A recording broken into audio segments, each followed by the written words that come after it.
voltando, então, esse é o cortiço representado pelo nosso querido escritor, tá bom? E o autor impressionista mais reconhecido, né, também, é o Raul Pompeia. Pessoal, o Raul Pompeia, ele é o autor impressionista que realmente, digamos assim, veio para mostrar, né, exatamente o que acontece. Então, eu sempre bato nessa tecla, viu? São correntes que surgiram dentro do realismo, o naturalismo e o impressionismo, né? O realismo, aí tem o naturalismo e o impressionismo, são correntes que surgiram, mas eles conviveram com o realismo. Então, traz na sua essência o quê? Traços do realismo.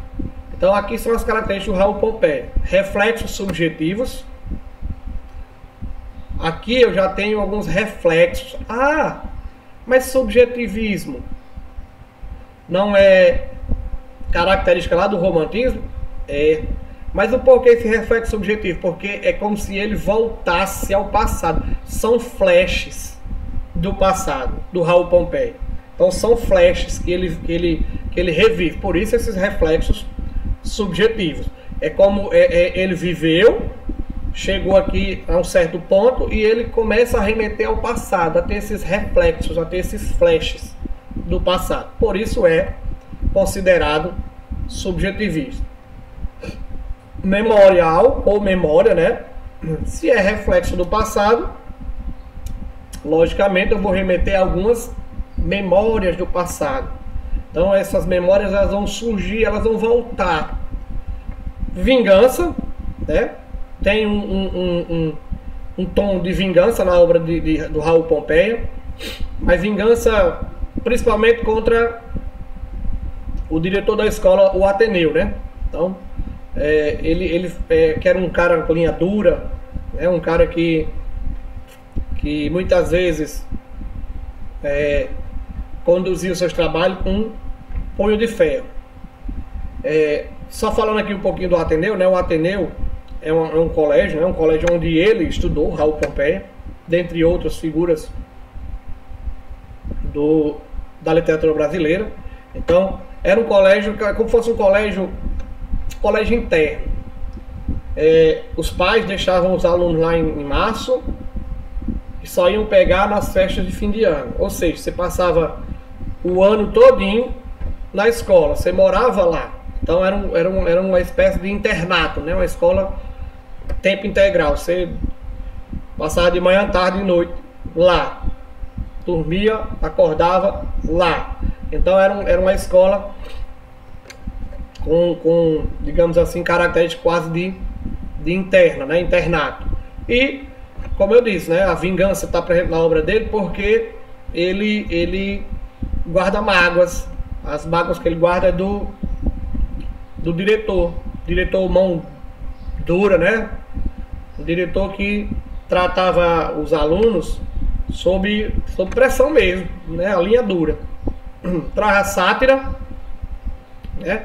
Muitas vezes, e o homossexualismo.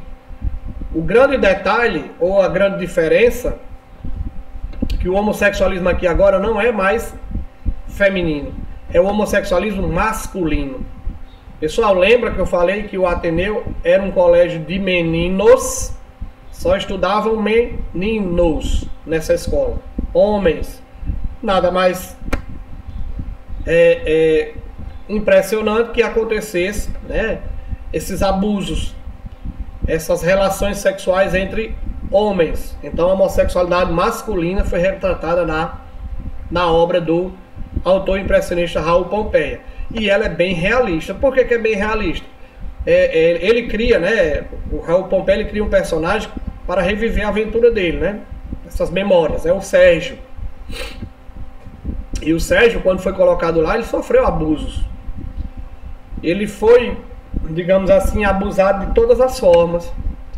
Só que a história, né, traz que ele sofreu esses abusos, mas ele cresceu, ele ficou forte lá dentro.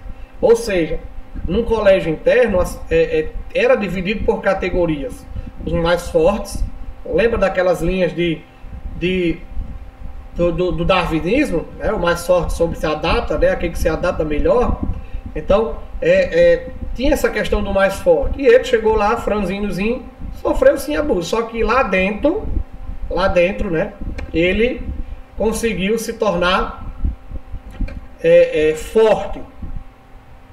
Sofreu abuso, mas chegou o momento em que ele cresceu, que ele se tornou forte e começou a revidar, começou a relutar esses abusos. Então ele passou de fraco, de um cara que sofria constantes abusos, e passou a ser uma pessoa forte, uma pessoa que se digamos assim, sabia se defender. Então, a obra dele, do Raul Pompeia, nada mais é do que o reflexo da sua vida, da sua juventude nessa escola aqui, no Ateneu, o que ele passou, o que ele sentiu. Claro que aí ele não utiliza o próprio nome, mas a gente sabe que ele criou um personagem para vivenciar essa sua realidade, que é o Sérgio. Então, se vocês lerem, vocês vão ver o quão ele sofreu nessa escola. E ele traz, sim, para a sua obra e mostra, tá bom? Diferentemente do autor anterior, que a sexualidade lá era tratada como homossexualismo feminino, aqui aparece a figura do homossexualismo masculino. Então esse é o Raul Pompeia, o autor impressionista. Sempre lembrando, o impressionismo e o naturalismo foram duas correntes, né, que se estenderam, né, que surgiram, conviveram concomitante com o realismo. É tanto que tem as características próprias de cada autor, tem, mas a característica geral são as características do realismo. Tá bom? Então esse é o nosso Raul Pompeia. Ok? Com isso, nós terminamos o realismo, com esse pensamento de que dentro do realismo tem uma corrente naturalista e tem uma corrente impressionista, que tiveram seus representantes, né? O Aloysio de Azevedo, o Machado de Assis no realismo, o Aloysio de Azevedo no naturalismo e o Raul Pompeia no impressionismo. Ok?